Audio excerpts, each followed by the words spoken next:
Hello everyone, welcome again. Well, in this video we are going to discuss about data provider functionality provided by testng. So let us suppose I have a test method, that is test case 1, which is going to take the argument as string and integer. So if I want to supply the value for these argument, one way around is to take the help of your testng XML. So inside my testng XML I can specify the name of parameter and its value using the parameter tag, and this value will be supplied inside the test method during runtime. But let us suppose I want to run the same test method for different set of argument value. So that will be little difficult with the help of testng XML. So now we are going to take the help of data provider. So before that, we need to create a method which is going to supply different set of argument value inside the test method. So public object get data, return new object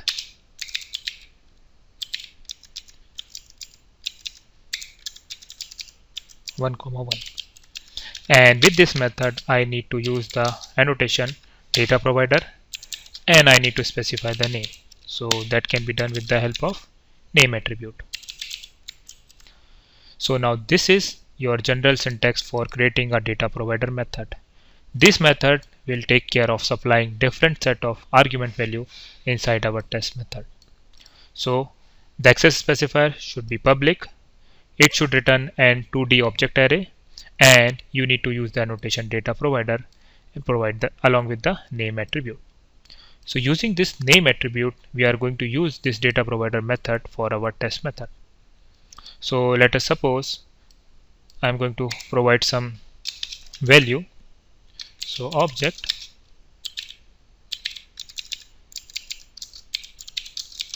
new object row and column 3, 2. So here you need to keep one thing in mind.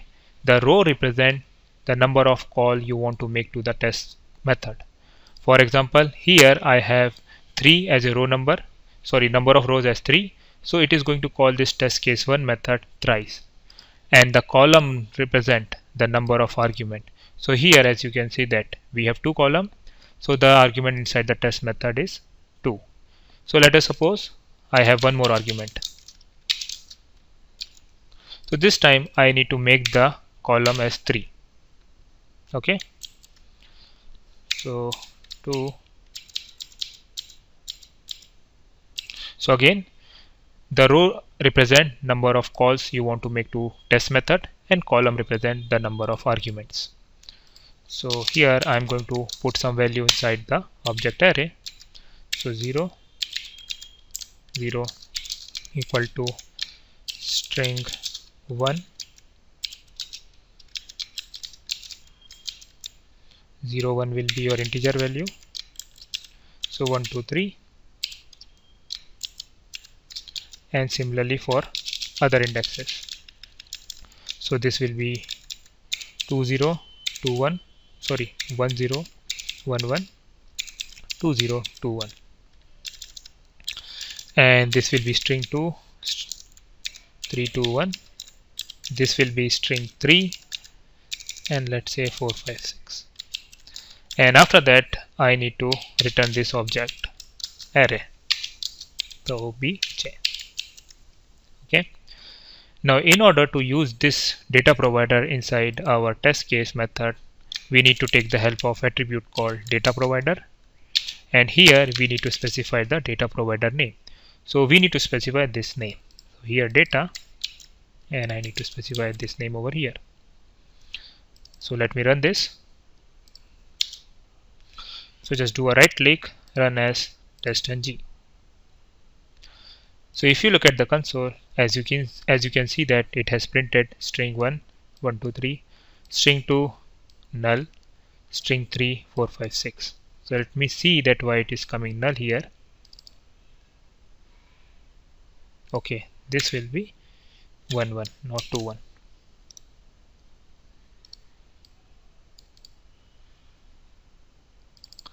So as you can see that string 1 1 2 3, string 2 3 2 1, string 3 4 5 6. And if you look at testng console, so as you can see that the same test case method has been executed for string 1 and 1 2 3, string 2 3 2 1, string 3 4 5 6. Okay, so this is automatically happening with the help of data provider. So let us suppose there is one more method, one more test method,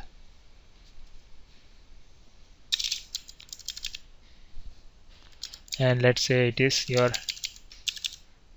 test case 2, and here I'm using, so in the test case 2 also I'm using the same data provider. So let me run it. So if you look at the console, as you can see that test case 1 has been executed for 3 different arguments values, and similarly test case 2. And let us suppose you want to change the argument values based on the method name. So here inside the data provider method you need to call method and the object of the method, let's say name. So based on the method name I am going to construct my object array. So if it is method 1, sorry, if it is test case 1, then I will supply different set of argument value, and if it test case 2 I will supply a different set of argument value. So let's say, so name dot get name. So name is the reference of method class, and with the help of get name I can fetch the name of the method. Dot equals, ignore case, if this one. So I'm going to construct a separate object array, and if it is something different, or if it is test case 2, I am going to construct a different object array. So this will be your null over here, object equal to new object,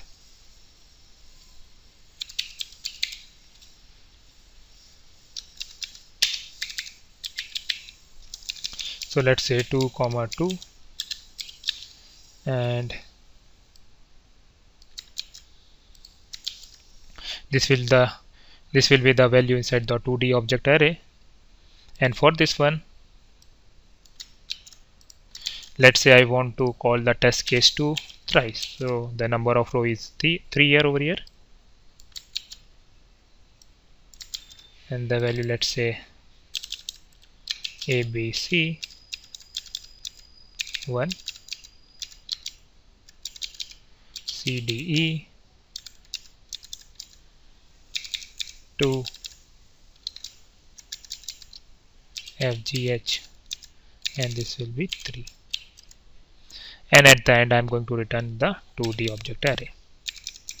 So as you can see in the code, based on the method name I'm going to create a different set of argument value for both the test method. So let me run it.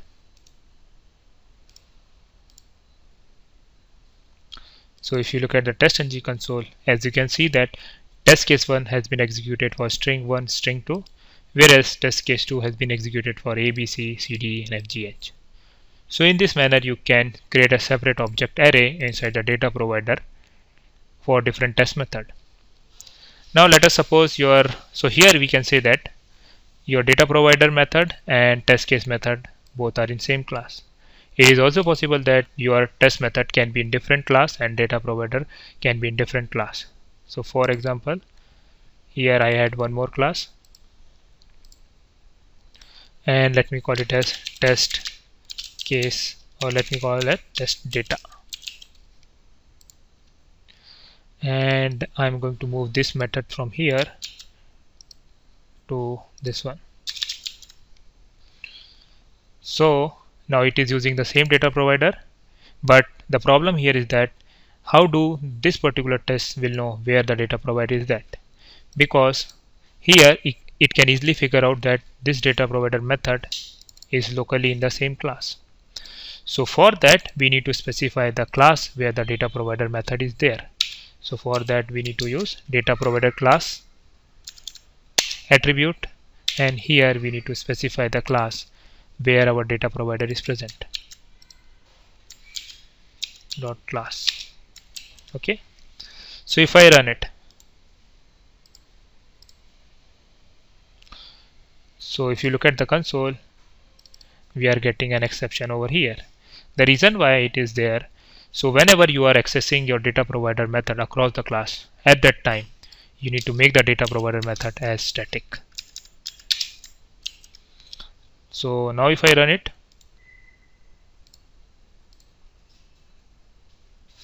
so as you can see that test case 2, or let me rename it some different test case name.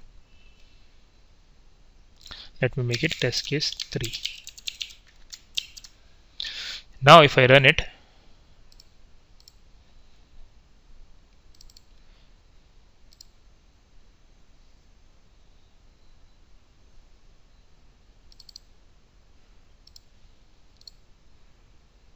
okay, the null pointer exception is coming over here because we didn't check, sorry, we are not checking this for the test case 3 also.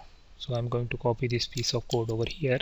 So why we are getting the null pointer exception? Because we don't have any if condition for this method. We have only test case 1 and test case 2. So at the time the object was null, so it was returning a null object. So here,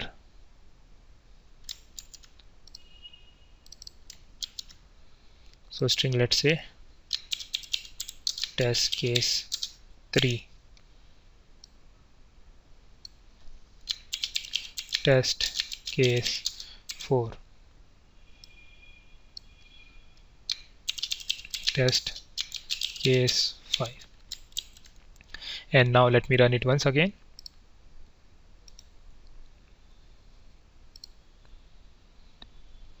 So if I open the testng console, as you can see that the test case 3 has been executed, and it has executed for test case 1, test case 3, test case 4, test case 5 as a argument value.